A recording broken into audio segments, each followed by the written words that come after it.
When you are neurodivergent, you have a brain who is very intense, you are very perfectionist. It's good to be this way, but it's also difficult sometimes. I was one of those who felt like I was wrong in a lot of ways. I couldn't deal with the work. It's not a culture that wants you to be autonomous. I saw that I couldn't work like everyone else in an office and with people telling me what to do. I want to do things my own way. It's not mental, it's your body cannot deal with that amount of stimuli. I told a lot of my clients, you are gonna learn through action, not in your mind. Learning is not in your mind. Try. Hey everyone, and welcome back to another episode of Dreamers Unplugged. Today I have Maria with me, and I know Maria for quite a while. You've been one of the first brunches, right? I'm one of the originals.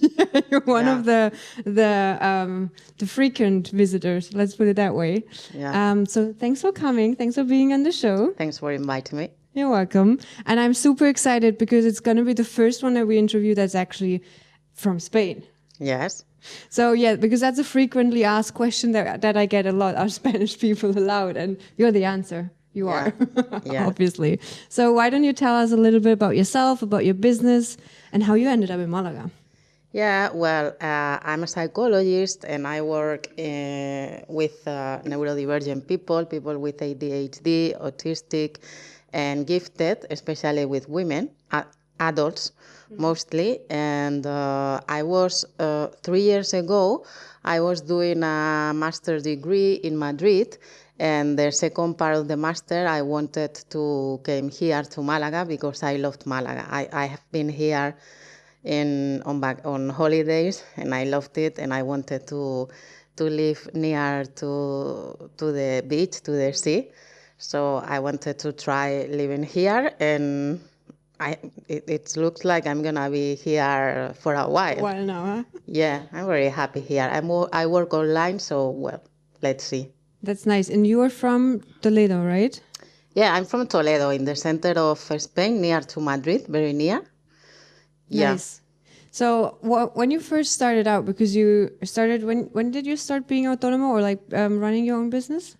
In the pandemic, because it was the opportunity.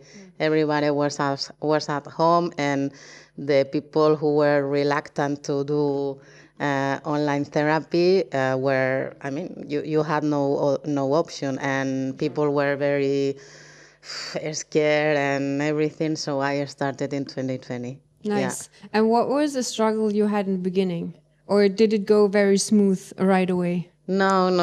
I had a lot of I don't know the smooth in my business. I had a lot of struggles. I didn't know how to. First, I didn't know how to attract people. I believed in myself and in my business, but I didn't knew about marketing, because as a psychologist, it's a profession of I have to help, and it's like they in university they don't teach us marketing, which is very important. I mean, if you're gonna have a business, you need to attract people. Yeah. So, but then I started studying marketing, and I loved it. I absolutely love it.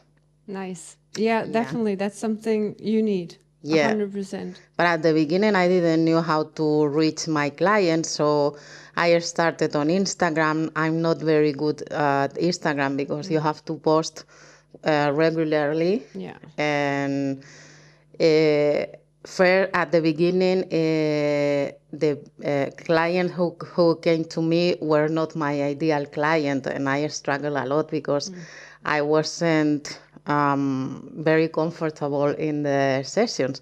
Now my clients are like, oh my God, I would be friends with these people if I could. They are my ideal clients totally. But in order to attract them, I started to write. First, my main strategy has been writing my blog, and then I started a podcast. Nice. So that would have been my next question. So how did you then attract them? And you say it's through your blog.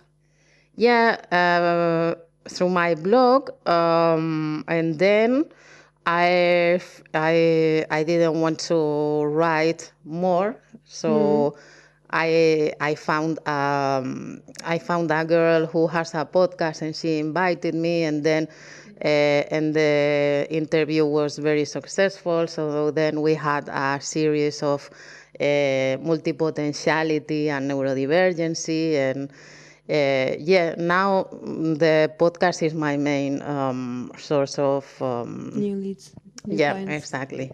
That's amazing. So Yes. you're more professional than me here.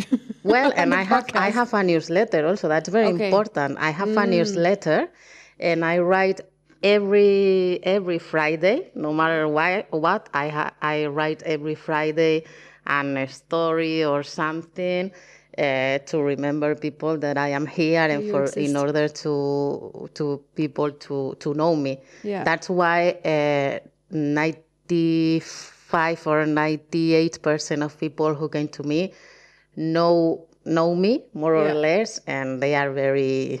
I mean, we get along very easily. Let's talk about what that's very German, neurodivergent means, and what exactly people come to you. Like, what are the things they struggle with? Maybe let's start with the definition, and then we move on to the struggles. Yeah, neurodivergency is like is a social movement, the paradigm of neurodivergency, which says that there are people who has a different brain, and that difference is not a disease. For the traditional model and medical psychology, some difference are disorders, like especially not so much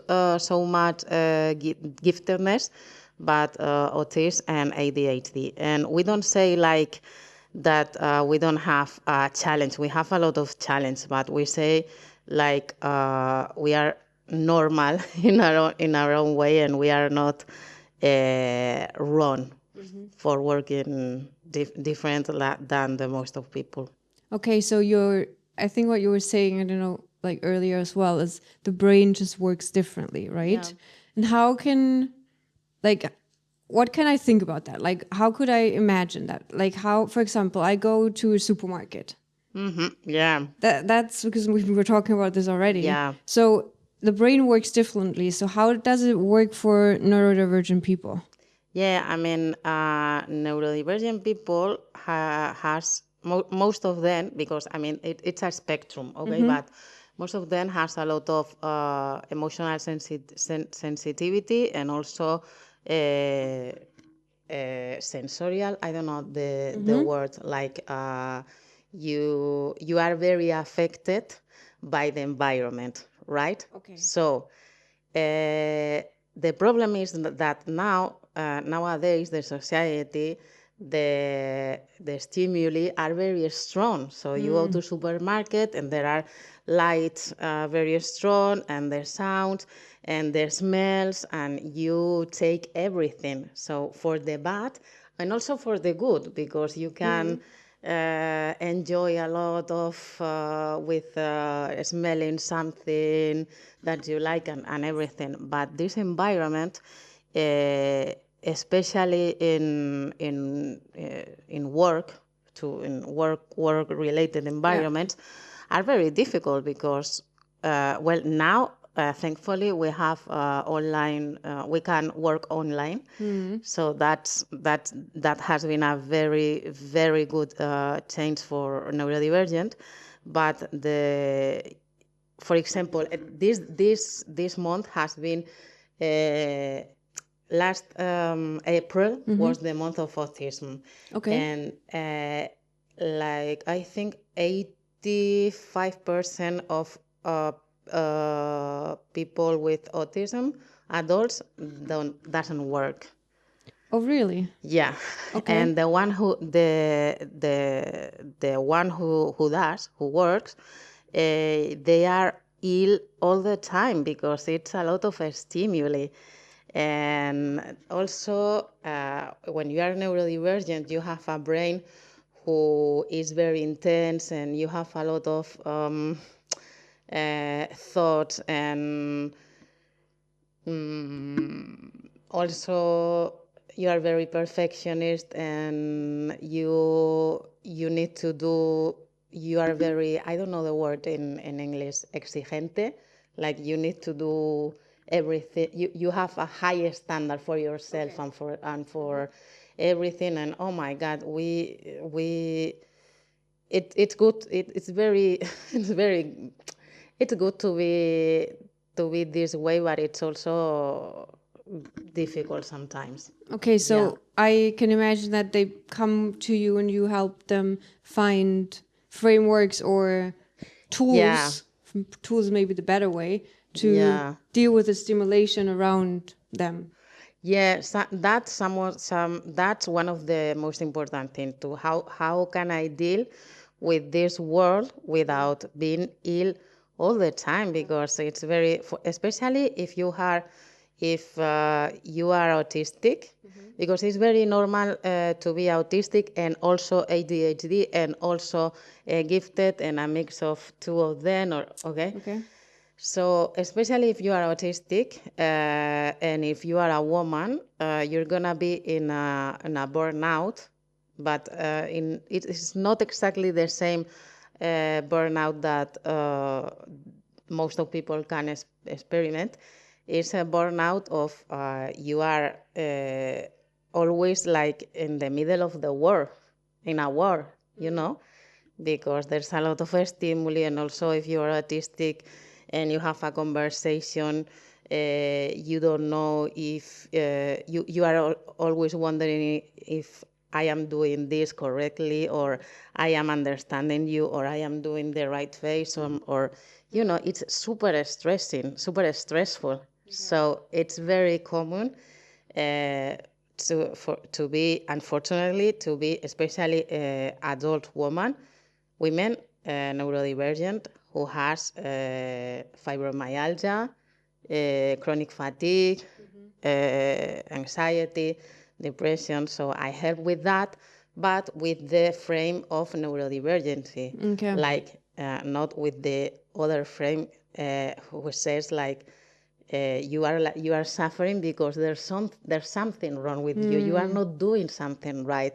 Everybody can be in an office and are not stressed all the time, or everybody has problems. Yeah, everybody has problems. We are not saying that. Yeah. You know what I mean?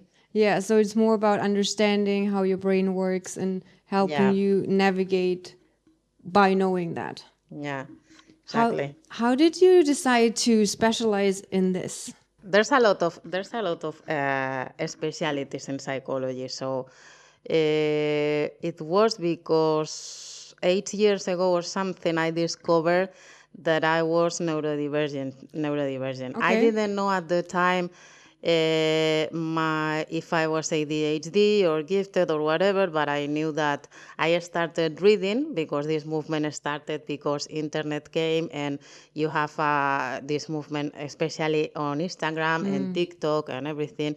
And I realized that I was this way, and I started working with people like me. How did it impact yourself when you got the diagnosis or the the identification? It changed my life completely. In which way? Because I was one of those who felt like I was wrong in a lot of ways. I couldn't deal with, for example, with the work. I saw that I couldn't work like everyone else in an office and all the time with people, and with people telling me what to do, and with authorities and everything. And when I realized that, okay, I am this way and it's okay, I'm not wrong. I need creativity, and I want to do things my own way and not working with a lot of stimuli, because that way I cannot. It's not mental. It's your body cannot deal with that amount of stimuli. So it changed my life completely. Nice. And how? So because then when you find out you were working for someone else, right? What were you doing at the time? Yeah, well, I didn't work as a psychologist because, well, now I don't want to, I don't want to talk that much about this topic because the government says that we psychologists we have to do a master's degree to. If you want to work, you have to do this, and well, I didn't have this master's degree. So I was, but I had the degree of psychology. So I was working in some things in the shop of my grandma and stuff, but I didn't work as a psychologist. Okay, and how did you then end up working as a psychologist in the end? Well, I felt that because when you are neurodivergent, you need to work in something who makes sense for you. You need to feel that you are doing something in the world, that you are making a difference. So something a little difference in the world. Something that matters to you personally. That could be individually different, I assume. Yeah, exactly. Yeah. So when I had the money to do the master degree, well, I did the master degree and I came to Málaga and I discovered before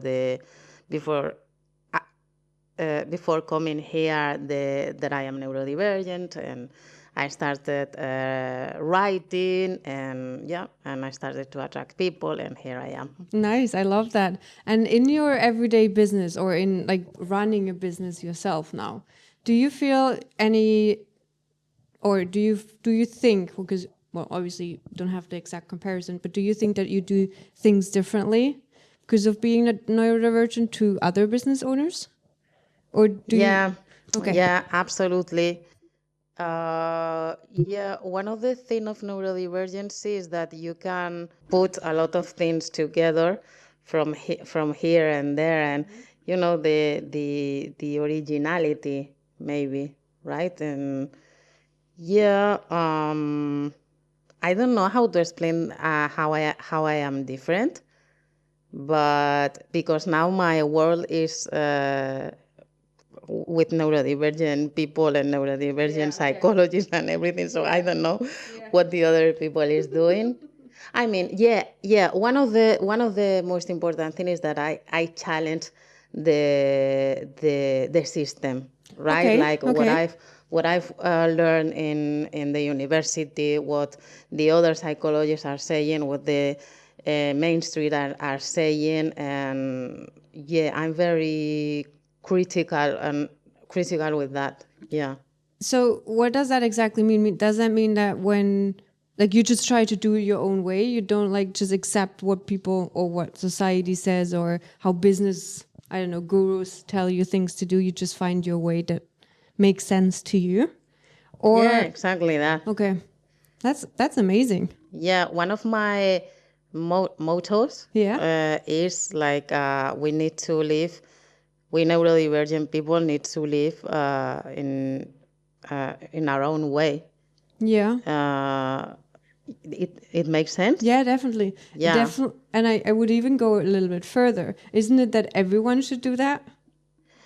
Well, yes and no. Some people are made naturally to follow the status quo. Yeah, status so quo, they don't wonder, they don't question the rules. Yeah. You know, and some people are not. We are not. Yeah, but I like the idea of that everyone, because well, for you it's even maybe more pressing because your body literally tells you these things to do. Yeah, so exactly. It's more responsive. But I think a lot of people have that in maybe like a lower scale, that they feel like they should do something else, but it's not as pressing, like not. Yeah, exactly. Not that. Exactly. Visible, or like they cannot feel it that heavy. So then it's easier to like just stick to what was, what. Yeah, exactly. When people ask me, why do you have a business? Because did you have always a personality of a business person?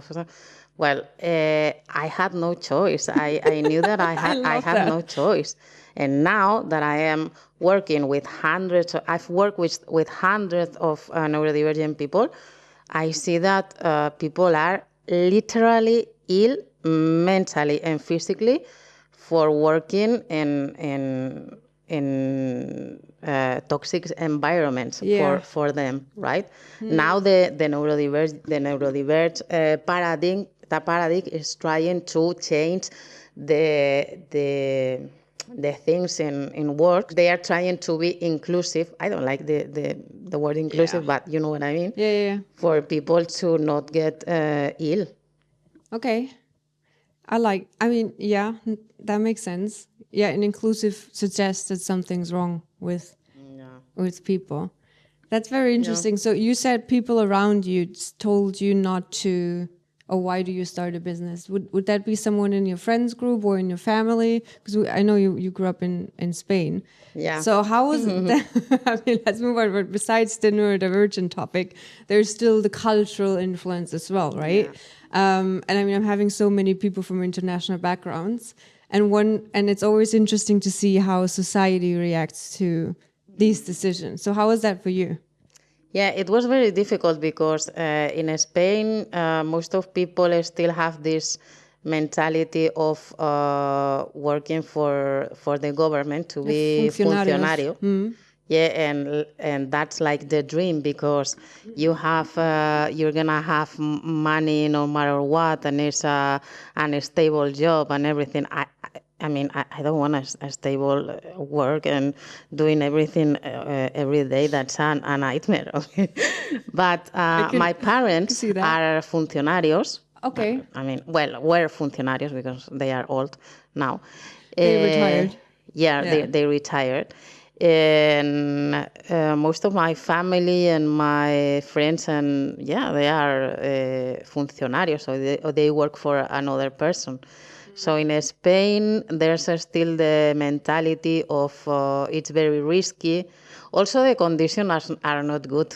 Are not good at all. The condition of government. You mean like being autonomous? Yeah, the taxes and everything. Oof, I mean, it's not a culture that wants you to be autonomous. Yeah, it definitely depends on also from where you compare it to. Yeah. There are countries definitely that make it easier, for sure, 100%. I mean, I can only compare Germany to Spain. Yeah. And they are quite similar in that aspect, I would say. But yeah, definitely, there are some challenges to overcome until you have set everything up, right? So could you have been funcionario with your degree after you've done the master? Is that a job that you can do as funcionario? Yeah, it's a job, but there's a lot of psychologists. Now I think it's the number one degree in Spain. Okay. I studied in Spain, yeah. And you can work in a hospital and everything, but you have to do the exam to be funcionario, and I can't do that. Physically, exams. You can't. I can't. Okay, I like that. I can't study that much something that I don't like. I mean, as a neurodivergent, you told me before the difference. We have this thing of we can study very deep the things that we are interested in. Like you can go very deep, right? Yeah, we can go very deep. And at the same time, we have problems with the things that we don't like, the bureaucracy and doing the dishes and stuff. So you said I assume bureaucracy is not your favorite part about being it's the worst part. So how did you deal with that, knowing that your brain also is like, okay, I wouldn't necessarily want to go in there as well. So how do you still manage to do it? I have help. Okay. I love the answer. Love it. Yeah. Because I knew that how do you say the economical part, the bureaucracy, the finance, the finance And the finance. I don't do my finance. I have somebody who does it for me.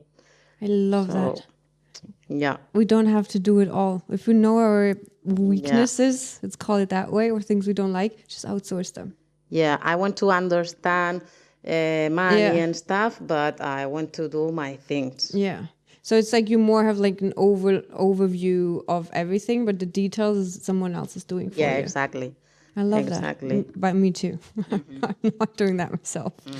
Yeah. I mean, strategy-wise, yes, but details also don't like it. Really don't. Exactly. But I love that. So is that also a strategy you would like teach or not teach, help your clients with? I don't know. Do you say clients or patients or like? It doesn't matter, client, patient. Okay. Like, is that getting help in general, also like in everyday life? Is that something that people do then? Yeah, I mean, if you're neurodivergent, you need help. Okay. That's the thing, you need help. Even if you are gifted. Because, yeah, I mean, we are very good in some things and very bad in some things. It's extreme, you know. Okay. So, yeah, I mean, some people has their parents, their partners, or if you have money, you can pay somebody. Yeah. Yeah, and now with the technology, it's very interesting. Now we have applications and things that we can. Yeah, there's, for example, for ADHD, they have this time blindness. Okay. So they don't know if this activity is going to take 5 minutes of my time or 50. Okay. So with the apps and alarms and everything, it's easier for them. To track it. Yeah, to track it, exactly. Huh, that's interesting. Yeah. So nice, I like that. So you have a lot of like different tools, technology-wise, in like real life people. And are there also, because I can assume this, correct me if I'm wrong, maybe that's just my assumption, but that these people also feel lonely at a certain point, because you said earlier you had a feeling. Very good assumption. Yeah. I mean, we also feel already lonely just running a business sometimes, right? We talk about this in the Dreamers Club all the time, like every time that topic of loneliness comes up. Yeah. And I can assume if your brain does work that way, you get overwhelmed a lot. I can assume also social gatherings are exhausting, especially in big groups. If like, you know, a lot of people talking, even I feel sometimes like I'm overwhelmed after a while. So I can assume when you're in the it's overwhelming, and then you have to pretend. We have to pretend that we are not overwhelmed. Oof. So that how's that working? Yeah, I mean now if you know that you are neurodivergent, you can allow yourself to to not have this masking. It called masking, but at the loneliness thing, that's a big problem. I've always felt very lonely till a few years ago when I realized that this is who I am, and I can and now that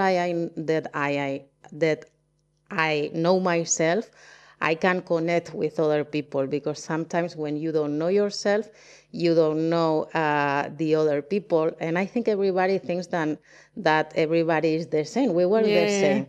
So sometimes, you know, neurodivergent people expect other people to be very deep, and sometimes people are not deep. They don't have, or people are intelligent and deep, but if you are neurodivergent, if you are not neurodivergent, you can't have a deep conversation for hours and hours and hours. No, because for us, it's exhausting. Yeah, exactly. And for us, it's energizing. So the thing is that you started understanding the rules of the world, because when you don't know you are neurodivergent, it's like you are lost in a game, that in a video game, that you think that other people have the rules, but you don't, and you don't know how to act. And as we are also masking like pretending that we are Fine. normal. Yeah. If you are pretending that you are normal, you don't recognize the other person who is like you, but who is also pretending. Now that I am psychology of this, I can see. You see it, okay? Yeah, I see it when we are in the group in the meetings. I see neurodivergent people. Yeah, you do? Yeah. What? Oh, that's interesting. Yeah. How like, what is one thing that like shows it? Like, what is something you notice people do that are pretending to be fine? There are some little details, like when the group is big. Big is like more than 5 people. Okay. Yeah. And there's noisy. Yeah. You can notice the person like doing things like they are uncomfortable with the noise, but they are not. I don't know how to explain it. It's just that I You see just it. get a feeling, probably. Yeah, I have the feeling. I mean, I don't know if exactly you are autistic or ADHD or that, but I know that you are neurodivergent. I mean, there's also, like you said earlier, there's a spectrum, right? Yeah, like, exactly. There are obviously different stages. Can I call it that? Stages? Yeah. So, yeah. No, I... Yeah, I mean, if you start telling me that you've always had problems with authority. Well, there are people who have problems with authority. But then you are creative, and then you're this and you're that. Okay. Okay. Oh, well, I think a lot of people, especially when you start your own business, a lot of people have problems with authorities. Yeah. And just like doing things their own way. And the feeling that you described earlier of like, I just didn't have a choice then starting my business because I couldn't work any other way. I feel like this feeling, a lot of people that run their business have it. Yeah, exactly. But it's not the same. Okay. I don't like it. I don't like to work for others and the authority and stuff, and I'm bored and everything. It's not the same that I am literally ill. I have to mask all the time who I am, and if I think one thing, I have to pretend that it's a matter of, well, maybe a degree. Yeah, so maybe maybe just little before beginner state, and then it's just going. The intensity is going up. And also as a neurodivergent, I feel that I connect better with people who are not neurodivergent but are entrepreneurs. Oh, really? Because, well, entrepreneurs who are creative and all that stuff, Oh, that's interesting. So you would say that you connect better with people that are not on the... Is that a saying, on the spectrum? On the spectrum, yeah. That's how they say it, right? So you connect better with people not on the spectrum. But they have to be entrepreneurs.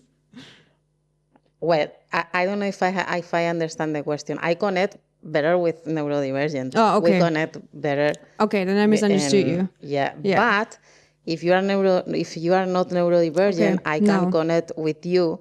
I mean, we connect with people through our interest.